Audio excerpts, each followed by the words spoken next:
Blacklists, blacklisting, being blacklisted. These are things that have been talked about quite a lot lately. And now, instead of just commenting on other people, I'm going to talk about it for my own reason. Since last year, I've been quite concerned about social media block lists. And if I'd been familiar with this practice before then, I'm sure I would have been concerned earlier, especially seeing as, in 2013, the Blockbot, which I think is definitely the most well-known blocklist tool, was featured in a BBC article about hatred of women, and that's also one of the best demonstrations of why they worry me. These lists are presented as tools for safety, and then when you opt in, someone else or an algorithm is deciding who you cut off, who you won't see. Now, for me, it doesn't really matter. Personally, I quite like being on these lists. It means loads of people have me blocked, which means I consider loads of people to give me an automatic no comment, because I respect their request that I not contact them. For certain other people though, I think this practice could turn out to be quite damaging. For example, and this is what's relevant to this video, artists. Depending on who ends up using them, and who ends up promoting their use, these block lists could end up effectively being blacklists, if they haven't deliberately been used that way already. When you have a block list or tool being used by a large number of people because they want to be safe, and they've been told, use this if you want safety from abuse. A name being added to that list can function as a form of digital ostracism.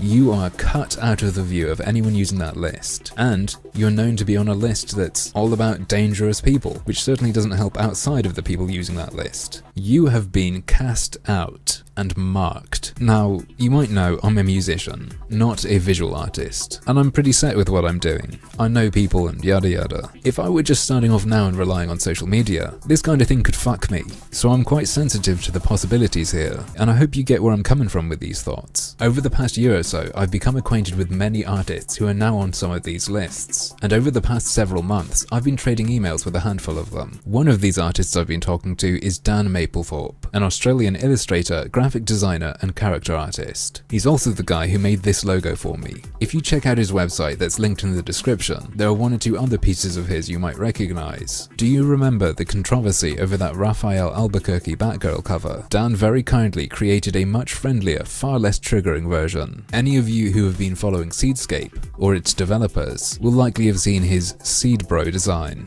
And when culture hacker Jonathan McIntosh complained about being bored of badass cyberpunk Jesus characters, Dan was right on it with his version of that idea. He also apparently drew this picture of Samus, which I just like. Cool art. But what was I emailing him about? Well, this is the first design in what I hope to be a series of designs by artists who are on one or more block lists, and this is what I'm going to call the Blacklist collection. What am I doing with the designs? They are going on t-shirts which you can order via links in the description, profit from which is split between the artist and me. And if I've set this up right, and you want them, orders should be delivered before Christmas. Yeah, the idea behind it is a gimmick, but it's a gimmick that sticks two middle fingers up to the bullshit that is mass blocking. Someone does something to make these people disappear, I try to do something to shine a spotlight on them. Once I'd had this thought, how could I have resisted doing it?